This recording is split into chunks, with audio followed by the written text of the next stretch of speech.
Is there anyone new that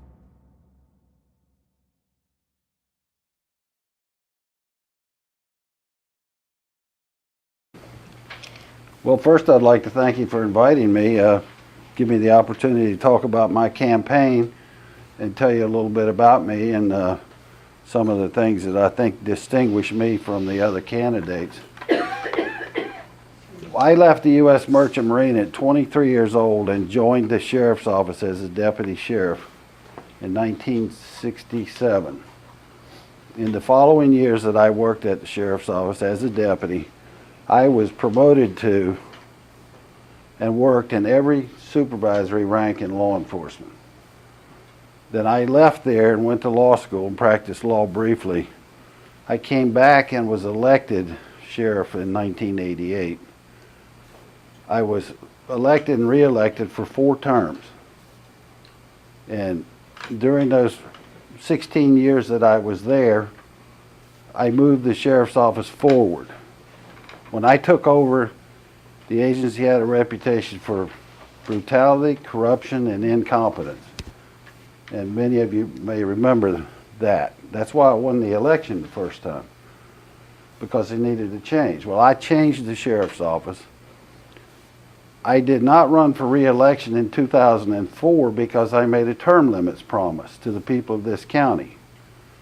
There was a term limits issue or law actually put on the county charter which limited the terms of the constitutional officers and the commissioners.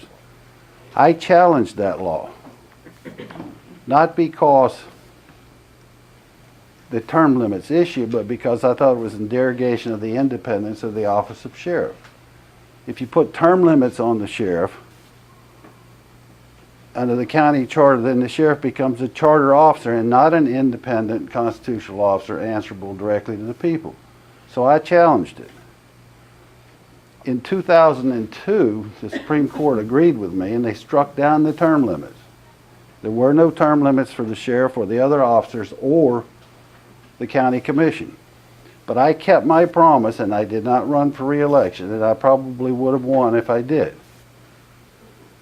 In the last 4 years, I have been practicing law with Barry Cohen in Tampa.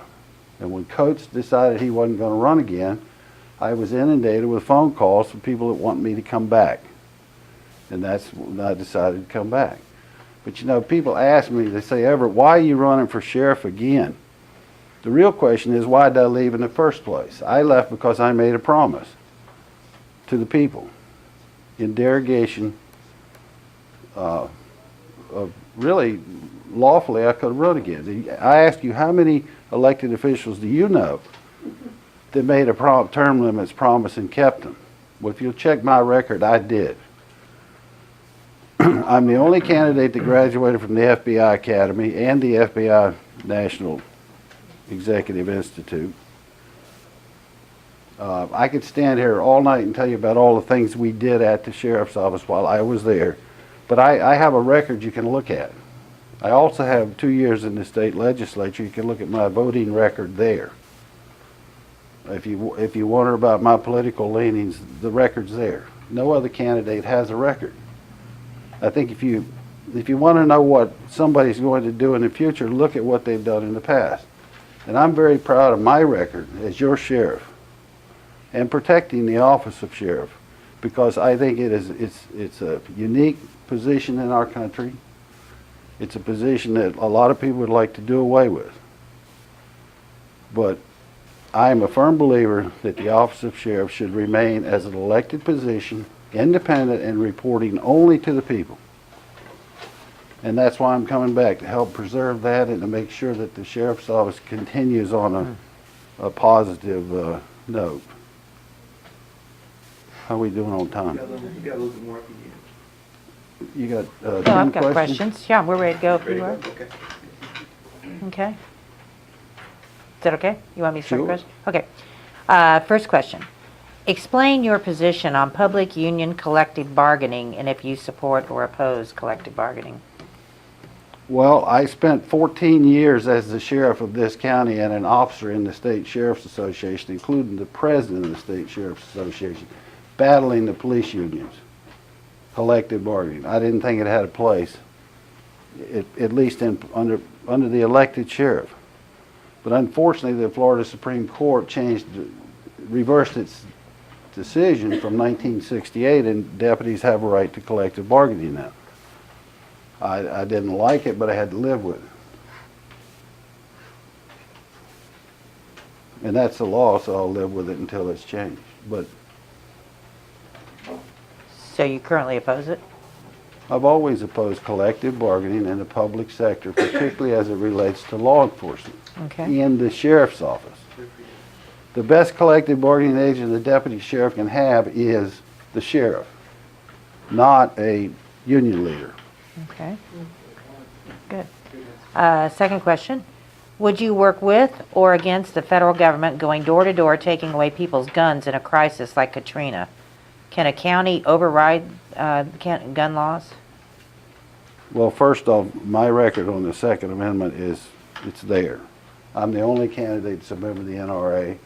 I voted for the open carry law when I was in the legislature. So my record when it comes to guns is there. Of course, I don't think the government at any level has the right to come in and take people's guns away from them, with a warrant or without a warrant. What happened in New Orleans was to me, was outrageous. So, did I answer the question? Yes, you did. Okay. Would you ever consider supporting a gun registry? No. What's the purpose of a registry? So the government knows who's got guns? Why do they need to know? So they can go take them? Yeah. That's outrageous. Of course not. Will you support strong illegal immigration enforcement to include giving police officers the power to arrest illegals regardless of whether they committed a violent crime or regardless of whether they broke an additional law besides illegal entry into the country? Yes. Yeah, I think I answered the question. Yeah, I believe that Will you local law support enforcement should be able to enforce the immigration laws. Will you support and implement the use of E-Verify for all hiring in the Sheriff's Department? Well, I don't know if that is an issue at this point or if it's on the horizon, but if we have E-Verify, I guess that means to check a potential employee against the computers to see if they're legal or not. Right. Absolutely, I'd support that. We should be doing that anyway. Number 6, tell us your commitment to cutting the Sheriff's Office budget even more and postponing new capital expenditures in buildings and projects such as the Central Communications Center at $70 million out of the Penny for Pinellas money. Well, first off, I haven't been at the sheriff's office for the last 6 or 7 years, so I don't know. I mean, I read the paper and I hear what's going on, but I don't know how much it's been cut. I don't know if it can be cut anymore. But clearly, I will look at any opportunity to save the taxpayers' money. It's my understanding that that new building they're going to build is $83 million. It And may I be would definitely new numbers. look at that.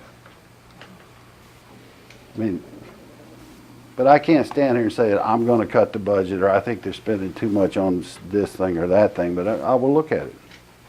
My record of being fiscally responsible it's there also.